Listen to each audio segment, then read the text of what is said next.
나라가 안팎으로 소란스럽습니다. 혼란스러운 이 사회가 언제쯤이면 안정이 될지 예측하기가 어렵습니다. 여러 가지 소문과 이야기들은 끊이지 않고 혼란스러운 분위기 속에서 물가는 오르고 경제는 흔들리고 있습니다.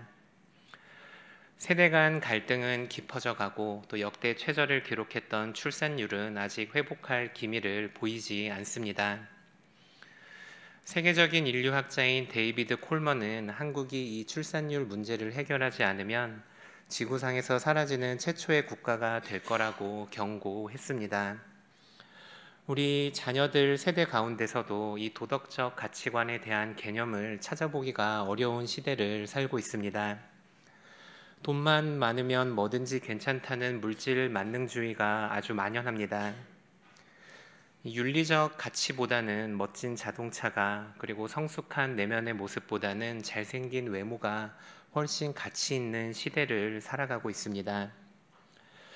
내가 괜찮으면 전부 괜찮은 거라는 이기적인 마음들이 우리 아이들 가운데 가득합니다.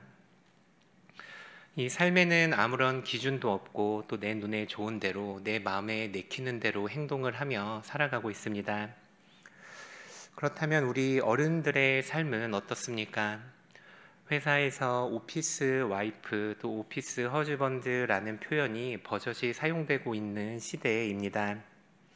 불륜으로 배우자의 외도로 무너지고 있는 가정이 한둘이 아닙니다.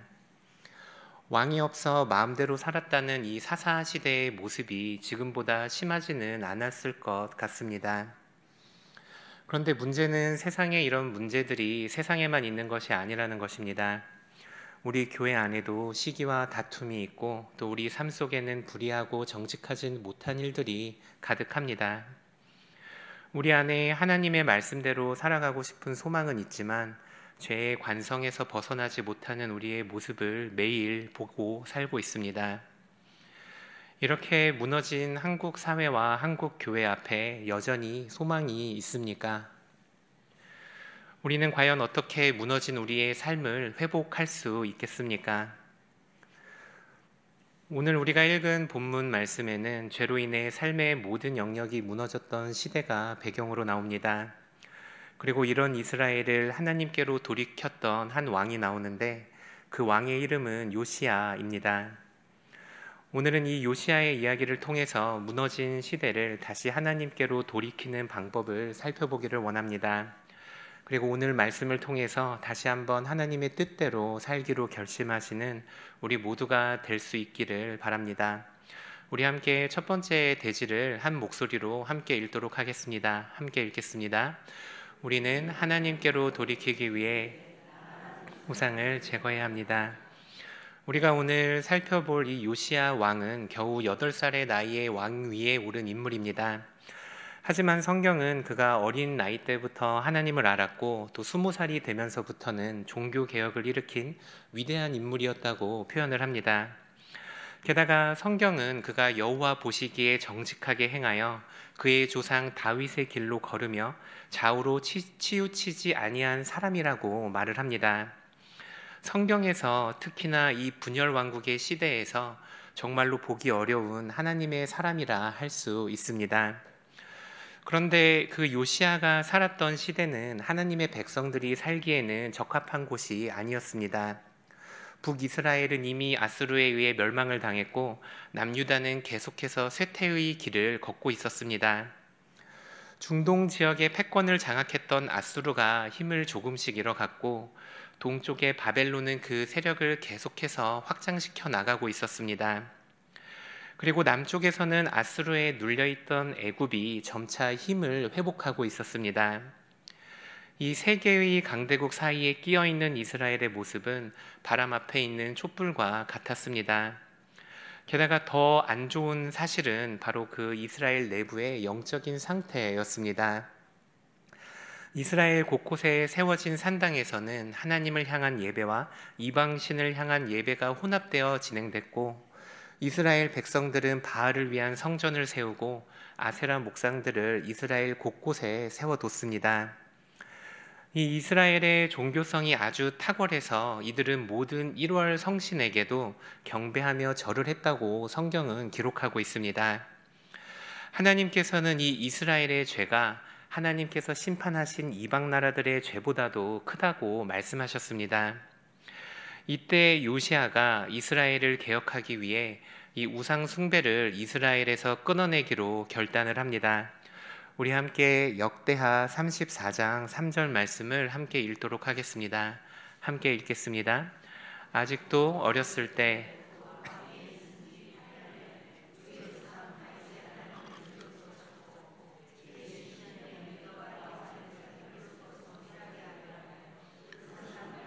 아세라 목상들과 아로 새긴 우상들과 부어 만든 우상들을 제거하여 버리매.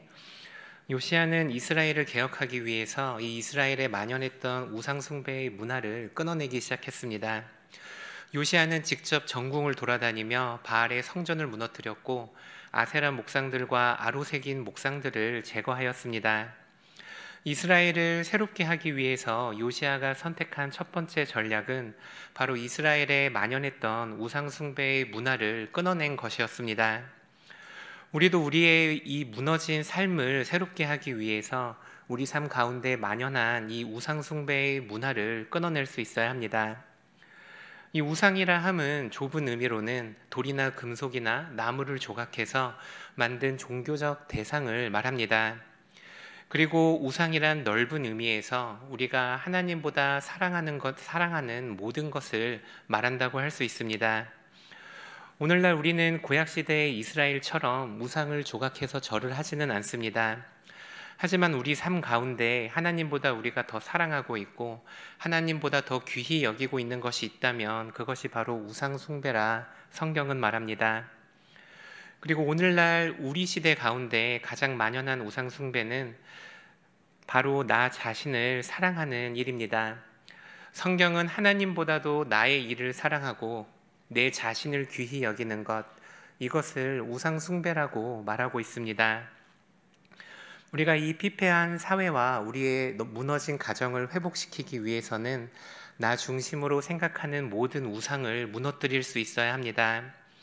우리 시대를 살고 있는 모두는 예외 없이 나를 숭배하는 일로부터 스스로를 보호해야 합니다. 우리가 살고 있는 이 시대의 문화는 자기애적 세계관을 우리에게 계속해서 강조하고 있기 때문입니다. 세상 문화의 모든 메시지에 너 자신을 사랑하라는 메시지가 담겨 있습니다. 너 자신을 아끼고 너 자신을 사랑하고 내 꿈을 이루고 내 행복을 추구하라는 것이 우리를 둘러싼 대중매체와 우리가 살고 있는 이 문화의 일관된 목소리입니다. 그러나 우리는 경험적으로 그리고 이론적으로도 우리의 기쁨과 즐거움을 추구하며 살 때 우리가 행복할 수 없다는 사실을 너무나 잘 알고 있습니다. 왜냐하면 하나님께서 우리를 그렇게 만드시지 않으셨기 때문입니다. 약 3년 전에 나온 드라마 중에 나의 해방일지라는 드라마가 있었습니다. 시골 마을에서 조용히 살고 있던 삼남매와 어느 날 마을을 찾아온 구씨와의 이야기가 줄거리인데 이 극 초반에 여주인공 역을 맡은 김지원 배우가 구씨 역을 맡은 손석구 배우에게 이렇게 말을 합니다. 날 추앙해요. 나는 한 번도 채워진 적이 없어. 그러니까 날 추앙해요. 가득 채워지게. 이 말을 얼핏 들으면 이성 간의 사랑을 고백하는 말처럼 들리기도 합니다.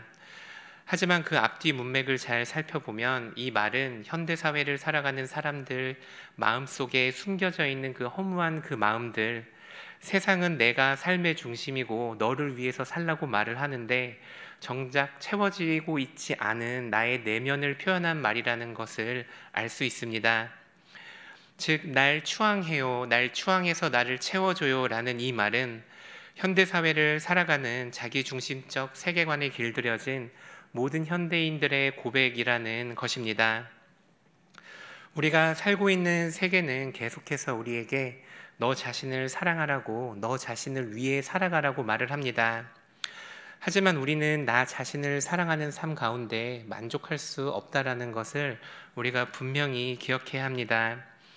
때로는 내가 오랫동안 꿈꿔왔던 일들이 성취되고 승진을 하고 또 명예를 얻고 또 좋은 집을 사게 되고 나 자신을 위해 살아가는 삶에 일시적인 기쁨이 있을 수 있습니다.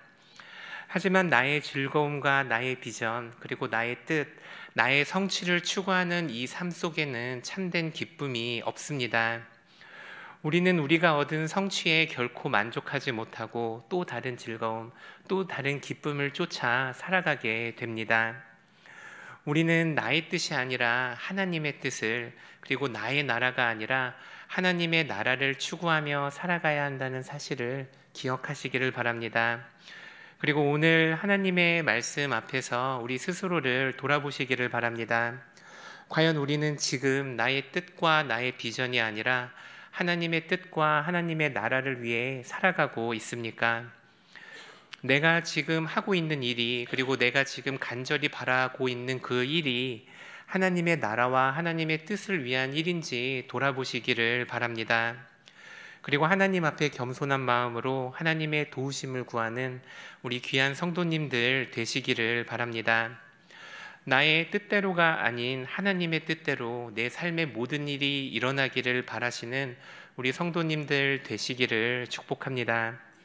우리 함께 두 번째 대지를 읽도록 하겠습니다. 우리 함께 읽겠습니다.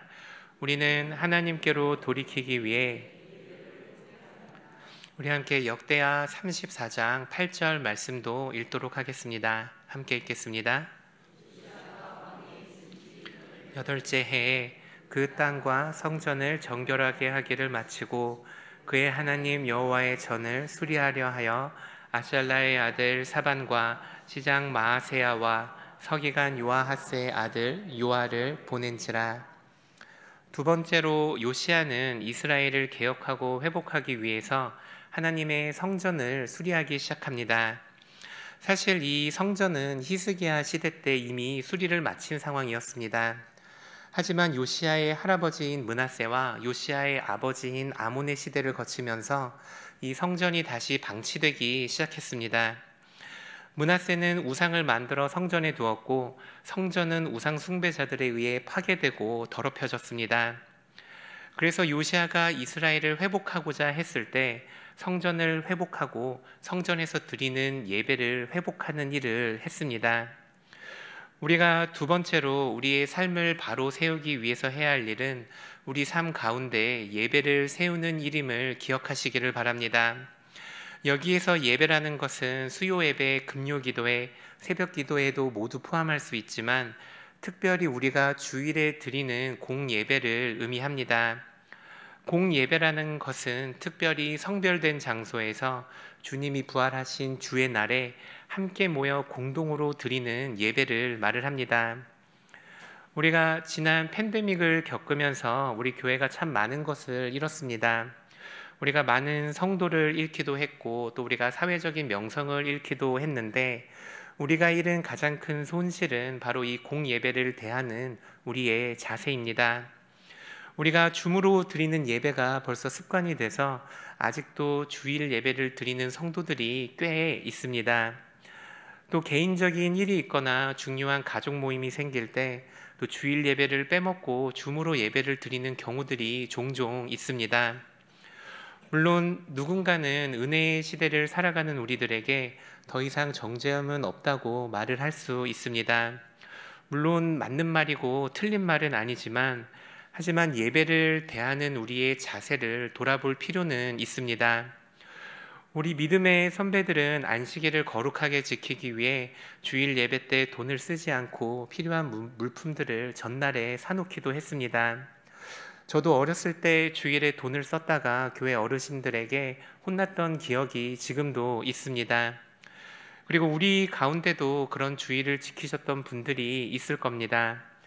물론 이렇게 안식일을 지키는 것에는 율법적인 면이 있기는 하지만 그럼에도 불구하고 우리가 선배들의 신앙을 살펴보고 예배를 대하는 선배들의 태도를 배울 필요가 있습니다.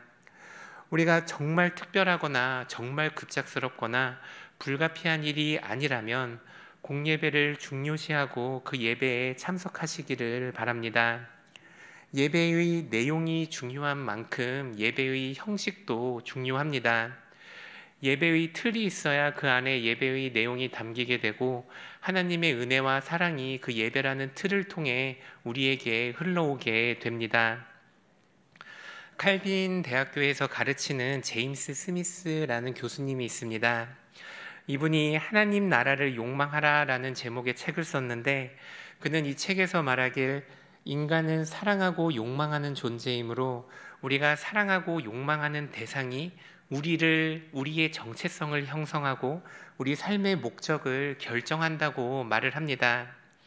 즉, 우리가 그리스도인들이라면 마땅히 하나님 나라를 사랑하고 하나님 나라를 욕망하는 존재가 돼야 한다고 말을 하는 것입니다. 그리고 그는 이어서 이 습관과 반복을 통해서 우리의 욕망이, 우리의 갈망이 만들어질 수 있다고 말을 합니다.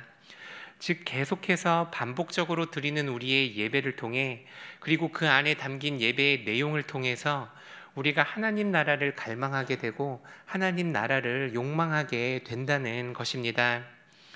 우리가 예배를 중요하게 여겨야 하는 이유는 이 예배야말로 우리 교회가 존재하는 근본적인 이유이기 때문입니다. 이 교회란 하나님을 함께 예배하는 예배 공동체임을 가장 먼저 기억하시길 바랍니다. 하나님을 예배하는 것이 중요합니다. 주일 예배, 공예배를 소중히 여기시는 우리 귀한 성도님들 되시기를 축복합니다. 또 우리가 한 가지 더 이 예배에 대해서 기억해야 할 것은 우리의 자녀들이 우리가 이 예배를 대하는 태도를 보고 배운다는 것입니다. 우리가 공예배보다 가족 모임을 중요하게 여기면 이 아이들에게 예배란 가족 모임보다도 중요하지 않은 것이 되는 것입니다. 손님이 멀리서 찾아왔기 때문에, 주일 외에는 시간이 없기 때문에 어떤 이유로든지 우리가 예배를 드리지 않으면 그 예배보다도 그 이유가 중요하다고 우리 자녀들에게 우리가 간접적으로 가르치고 있다는 것을 기억하시기를 바랍니다. 우리가 자녀들에게 어떻게 하면 이 공예배의 중요성을 가르치고 습관을 통해 하나님의 나라를 갈망하며 살아가게 할 수 있겠습니까? 우리 부모님들이 먼저 공예배를 소중하게 여기셔야 합니다. 정말로 불가피한 일이 아니라면 꼭 주일 예배를 오프라인으로 직접 참석하시기를 바랍니다. 그리고 주일 예배뿐만 아니라 시간이 되는 대로, 또 여유가 되는 대로 수요 예배와 금요 기도회, 그리고 새벽 기도에도 참석하시는 우리 성도님들 되시기를 바랍니다. 예배를 통해서 하나님께서 영광 받으시고 예배를 통해 하나님께서 우리에게 말씀하십니다. 우리 함께 마지막 대지를 읽도록 하겠습니다. 우리는 하나님께로 돌이키기 위해 회복해야 합니다. 우리 함께 역대하 34장 14절 말씀을 읽도록 하겠습니다. 함께 읽겠습니다. 무리가 여호와의 전에 제사장 힐기야가 모세가 전한 여호와의 율법책을 발견하고, 요시야의 지시로 이스라엘은 이스라엘의 우상을 제거하고 성전을 재건하고 있었습니다. 그런데 제사장 힐기야가 성전에 사용될 헌금을 옮기다가 그 성전에 감춰져 있던 여호와의 율법책을 발견하게 됩니다. 그리고 힐기야는 그 책을 요시야 왕에게 전달하게 되고, 요시야는 그 여호와의 율법책을 읽고 충격에 빠집니다. 요시야가 하나님의 말씀을 읽고 이스라엘이 하나님 앞에서 행한 반역과 불순종을 깨닫게 됐기 때문입니다. 그는 그제서야 북이스라엘이 왜 멸망하였는지를 깨닫게 됐고, 그리고 이 남유다의 운명도 북이스라엘과 다르지 않다라는 것을 알게 되었습니다.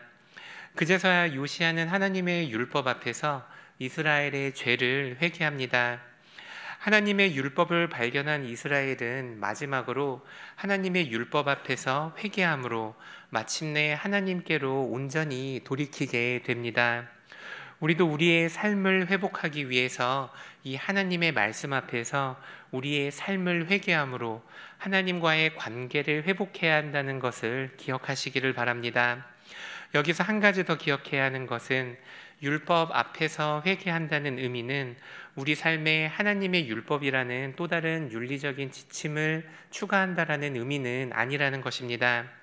우리가 하나님의 율법책을 발견하고 그 하나님의 율법 앞에서 회개한다는 것은 죄로부터 돌이킨다는 것이고, 죄로부터 돌이켜서 하나님과의 언약의 관계로 돌아간다는 의미입니다.